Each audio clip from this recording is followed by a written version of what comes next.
अब नेक्स्ट जो अपन पढ़ेंगे that is route of a drug administration, कि जो ड्रग्स हैं उनका एडमिनिस्ट्रेशन का रूट क्या होना चाहिए, ड्रग्स को बॉडी में एडमिनिस्टर कैसे करना है, अंदर डालना कैसे है, उसके क्या क्या तरीके हैं। Most drugs can be administered by a variety of routes. Maximum drugs जो हैं अलग अलग रूट से एडमिनिस्टर की जा सकती हैं। Factors affecting choice of route, कि ड्रग एडमिनिस्ट्रेशन के जो रूट्स हैं उनके क्या क्या फैक्टर हैं, ये किस हिसाब से सेलेक्ट करना होता है इन चीज़ों को। फर्स्ट है जो physical and chemical properties of the drug, कि ड्रग की फिजिकल और केमिकल प्रॉपर्टी क्या है, ड्रग कौन से स्टेट में है, solid, liquid and gas, what is the drug's solubility, also it matters the stability and pH and retency, कि ड्रग की सोल्यूबिलिटी स्टेबिलिटी कहाँ कहाँ है, उसकी पीएच कितनी है और उसकी रिटेंसी क्या है। साइट ऑफ डिज़ायर्ड एक्शन, कि ड्रग का जो डिज़ायर्ड एक्शन है वो कहाँ चाहिए, लोकलाइज्ड एंड अप्रोचेबल और जनरलाइज्ड एंड नॉट अप्रोचेबल, कि एक चीज़ होती है कि लोकलाइज्ड एक्शन चाहिए उसको ऑन द स्किन, लोकल एक पार्ट पे ही चाहिए, या जनरलाइज्ड जो है पूरी बॉडी के ब्लड में उसके इफेक्ट चाहिए, पूरी इन्फेक्शन कहीं भी हो सकता है, not approachable. Rate and extent of absorption of the drug from different routes, drug के बारे में ये भी स्टडी करनी पड़ती कि उसका किस रूट से देने से उसका एक्सटेंट ऑफ एब्जॉर्प्शन कितना है, कहाँ से ज़्यादा हो रहा है, और उस हिसाब से उसको एडमिनिस्टर करना पड़ता है। इफेक्ट ऑफ जाइडिस uses and first pass metabolism on the drug, drugs जो होती हैं कुछ का एक्शन बॉडी में चाहिए होता है इंस्टेंट, कुछ का होता है कि थोड़ा एक्सटेंडेड रिलीज़ होना चाहिए ताकि उनका एक्शन थोड़ा रुक के मिले, क्योंकि कुछ ड्रग्स होती है स्टमक के पास जाके ख़राब हो जाती हैं, क्योंकि उन पर डाइजेस्टिव जूस जो होता है, आपको जैसे नॉलेज है, स्टमक जो होता है पेट, उसके अंदर डाइजेस्टिव जूसेस आते हैं, एसिड होता है उसके अंदर, तो वो जो है खाने को पचाने में काम करते हैं। तो कुछ ड्रग्स जो हैं अगर वो उस जूस से कॉन्टेक्ट में आएंगी तो वो उसमें ख़राब हो जाएंगी एसिड में। तो कुछ ड्रग्स होती हैं तो उनका मोड ऑफ एक्शन जो है, वो डोसेज जो फॉर्म है उनकी चेंज करनी पड़ती है ताकि वो वहाँ उस एसिड में रिलीज़ ही ना हो, वो उनसे ख़राब ना हो और वो बॉडी में आगे जाके काम करें। क्योंकि इसका यही एक तरीका है, जैसे कैप्सूल फॉर्म में उनको कर दिया जाता है ताकि वो जूस में घुले ना, और जब तक वो घुले तब तक वो इंटेस्टाइन में पहुँच जाए और वहाँ उसका एक्शन मिले। First pass metabolism of the drug, वो ड्रग का मेटाबॉलिज्म भी होता है जो कि लीवर से होता है। तो कुछ ड्रग्स ब्लड में जाके मेटाबॉलाइज हो जाती हैं, तो इसलिए उनको अलग तरीके से दिया जाता है ताकि वो फर्स्ट पास मेटाबॉलिज्म उनका ना हो और पहले वो एक्शन मिले उनसे। नेक्स्ट है rapidity with which the response is desired, ये एक चीज़ है कि ड्रग का एक्शन अपने को किस हिसाब से चाहिए। कुछ ड्रग्स अपन जो ओरल टैबलेट्स लेते हैं ये पहले जाती है पेट में, पहले डिसइंटीग्रेट होगी, फिर डिज़ोल्व होगी, फिर घुलने के बाद ये ब्लड में एब्जॉर्ब होगी, फिर इनका एक्शन मिलेगा। तो अप्रोक्सीमेट 1 to 1.5 आवर इनका लग जाता है। बट जब कैसी कुछ इमरजेंसी कंडीशंस होती हैं तो कुछ पेशेंट्स को इंस्टेंट जो है ट्रीटमेंट चाहिए, कुछ रिलीफ चाहिए, तो उसके लिए ड्रग का इंस्टेंट जाना पहुंचना ज़रूरी है। तो ऐसे में आपको पता होगा इंजेक्शन फॉर्म दी जाती है, ब्लड में डायरेक्ट ड्रग को डाला जाता है, तो उससे ब्लड जो है वही एक चीज़ है जो ड्रग का एक्शन के लिए रिस्पॉन्सिबल है। ब्लड में जो चीज़ पहुंचेगी उसका इंस्टेंट एक्शन मिलेगा, तो ब्लड में पहुंचते ही ड्रग का जो है एक्शन मिलता है, तो आईवी दिया जाता है, इंजेक्शन दिया जाता है।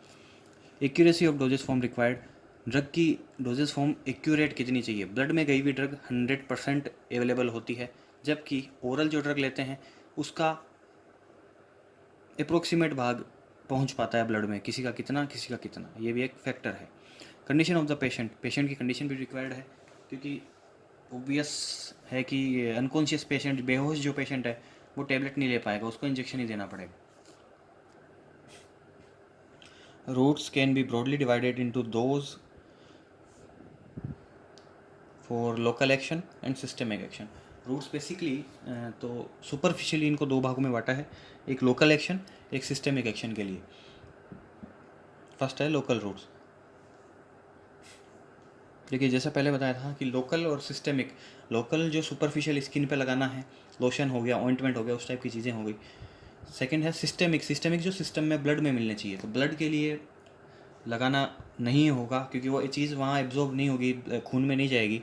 इसके लिए टैबलेट ले सकते हैं, इंजेक्शन हो सकता है, जो चीज़ अंदर जाके ब्लड में एब्जॉर्ब हो। कुछ होता है लोकल एक्शन, जहाँ कुछ ऑइंटमेंट लगाना है, जहाँ कोई इन्फेक्शन है बाहर स्किन पे है, तो लोकल एरिया है, एक छोटा सा एरिया है, उस जगह पे उसका एक्शन रिक्वायर्ड है, तो उसके लिए होते हैं लोकल रूट्स।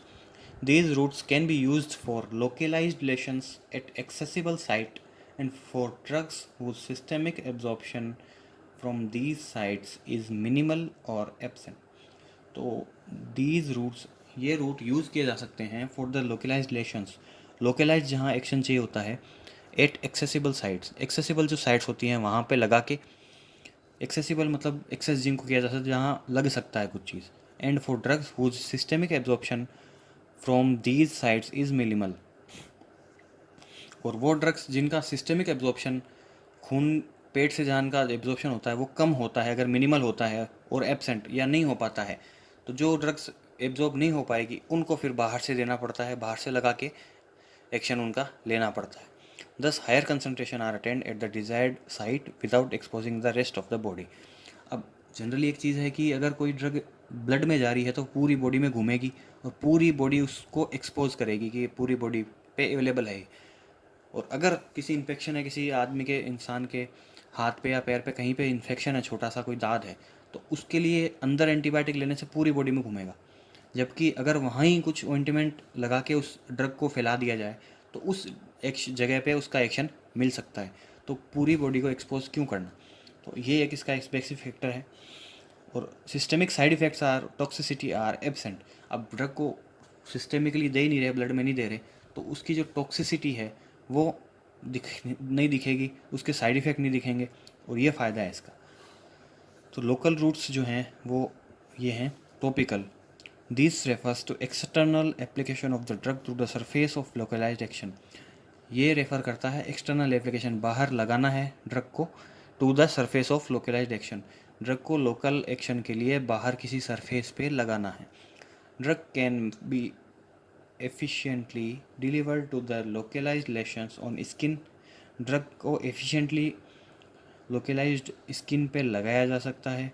ओरोफेंजियल, नेज़ल म्यूकोसा, नाक के अंदर या मुंह के अंदर, फेरिंग्स जहाँ होती है वहाँ पे, आँखों में आपने देखा होगा आई कैप्सूल्स आते हैं, आई ऑइंटमेंट आते हैं.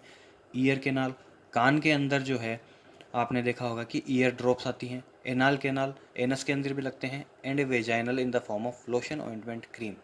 वेजाइना के अंदर भी ये चीज़ें अप्लाई की जा सकती हैं in the form of lotion, lotion form में लगती हैं चीज़ें. ऑइंटमेंट बन सकता है इनका, क्रीम, पाउडर, रिंस बोले तो एक चीज़ होती है वॉश करना, वॉश जो होता है उसको रिंस बोलते हैं. पेंट्स वो होते हैं जिन चीज़ों को अप्लाई करके छोड़ दिया जाता है.